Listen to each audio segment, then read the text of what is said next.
Hi. For those of you who do know me, and there are a few here, I hate doing this kind of thing. So be prepared. You will have to stand up because if I'm up, you're all going to get up. So we're going to share some of the love on that one. What I want to talk to you today is not about Agile as in doing Scrum or doing DSDM or doing Lean. We all know the processes that we have.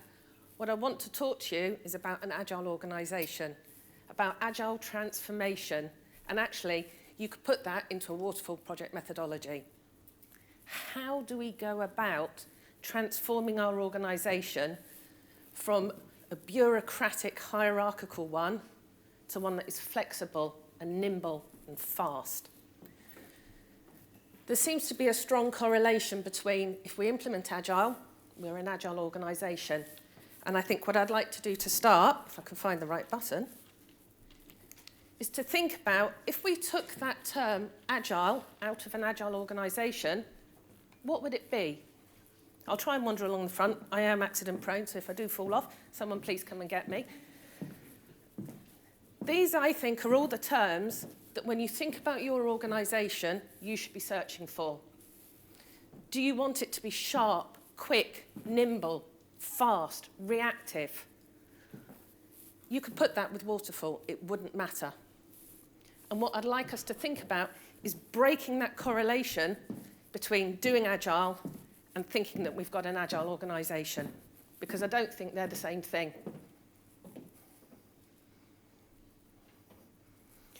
What do we think about when we think about the term transformation? I should have pressed starter as well. There you go, look at that. What do we think about it? What is a transformation? I'm going to leave this playing in the background because I think it's actually quite important. Transformation is large scale. It's about a really big change. It's not about making a little fix. It's not about tweaking your processes. It's about a big, big change. And if you think about this as the butterfly, the end result is so much different from what you started with. If you think about the Cambridge Dictionary, it says, and I will read, a transformation is a complete change in the appearance or character of something or someone, especially so that thing or person is improved. That is not a small change. It's big. What does that mean for your organisation?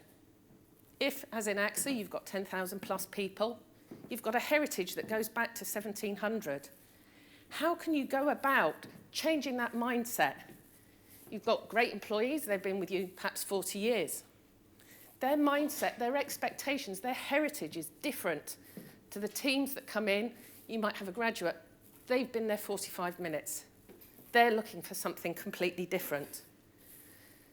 In partnership with that, you need to think about your culture, your finances, your governance, everything all the way from the top to the bottom.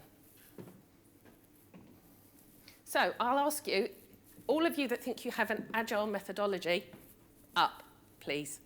Come on, some of you must have, because we're all here. Feet. And my team, I know you're here, so you can stand up as well, please. I do know where you are. So all of you that stood up, have probably got DSDM or some other form. Those of you that think you're in a truly Agile organisation, stay standing, because I want to know who you are, because I'm going to find you later. All the rest of you sit down. So there you go. Right, okay, 1, 2, 3, 4, 5. That's enough. I'm going to find you all after, because you've got the answers that I'm still looking for. But that just shows the scale of the problem that we've got in front of us. What is that next step in the organisation? So, what do we think an Agile organisation should look like? I'm going to take some suggestions here because it will be a lot more fun than my bullet points. What would you like in your Agile organisation? Come on, don't be shy, because I'm here. Say again? Yep, resilience. Yep. Yep. Flat structure. Yep. Excellent. Absolutely. Fail fast. Fail safely, learn from it, move on. Adaptable. We all need to be able to change. The market's changing. We have regulatory changes in the insurance industry. causing us no end of problems. Flexible. We need to change direction quickly. What happens when our competitors get ahead of us? Non-hierarchical, I think that was your point. How do we move away from that direct and control structure? How do we empower people to do the things that we need them to do?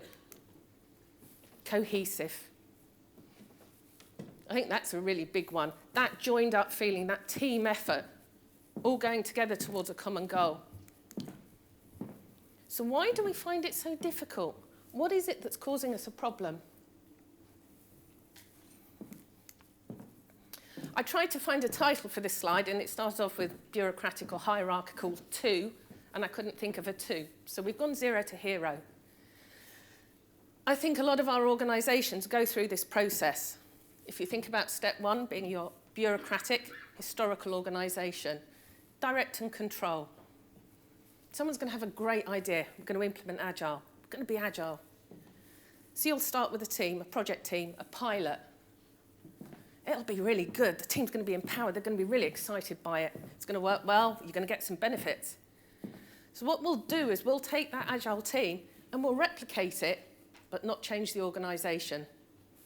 So what you end up with is the third step, an Agile team in a bureaucracy. I always think of it you can do really well, but you're probably just going to build the wrong stuff quicker.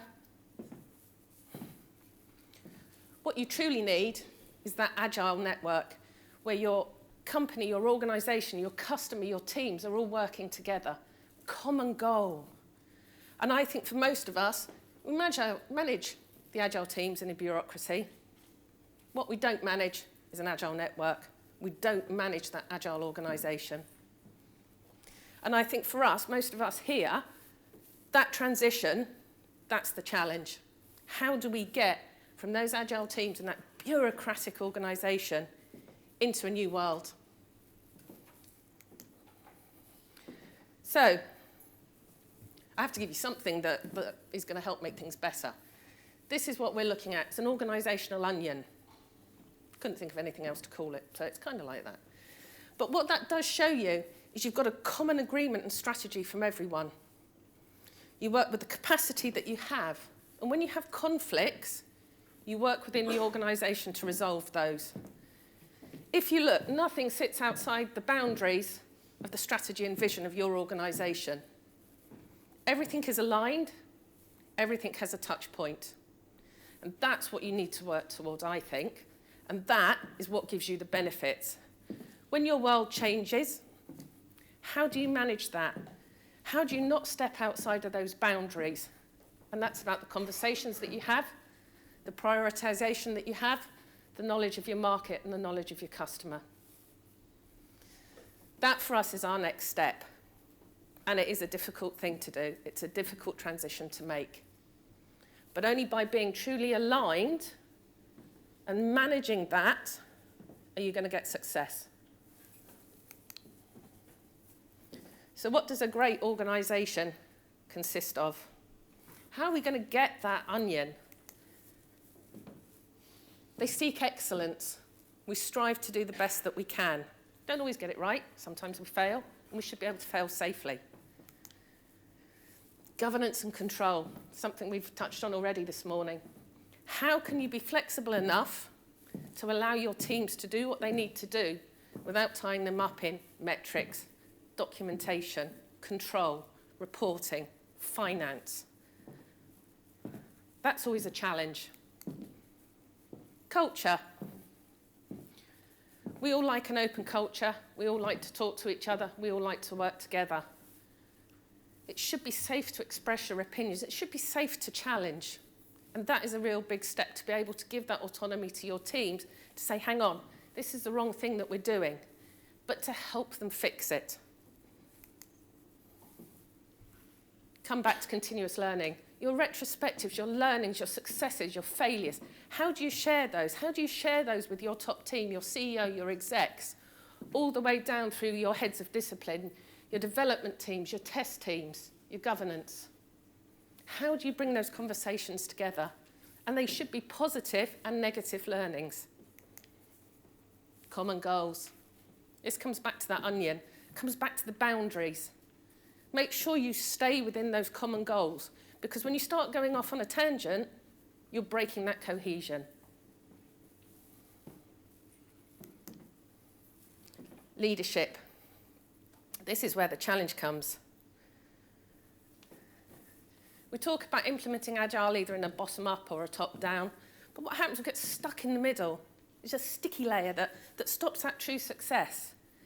Where are your leaders? Where are your champions that are going to help take that process? Find them, work with them, build credit with them, because they're the ones that will take you through that jam in the middle of the sandwich.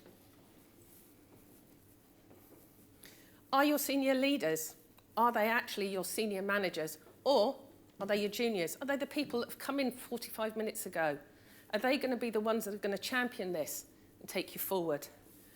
Don't assume that your seniority is your leadership.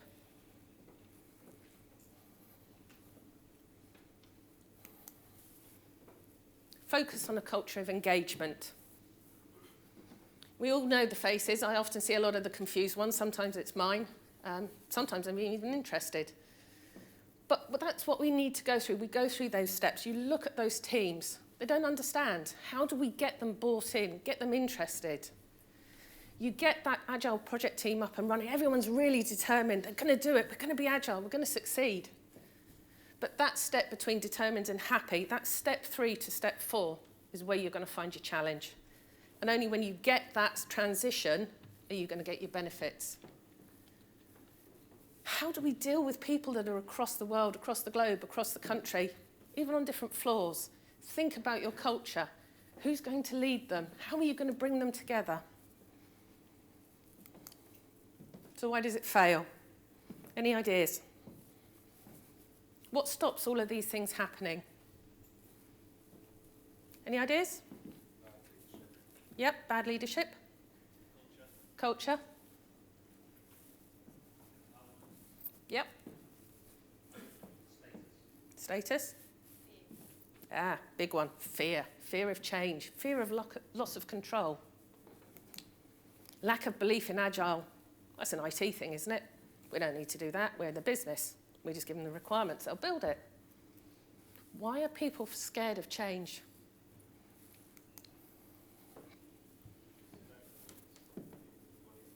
Yeah.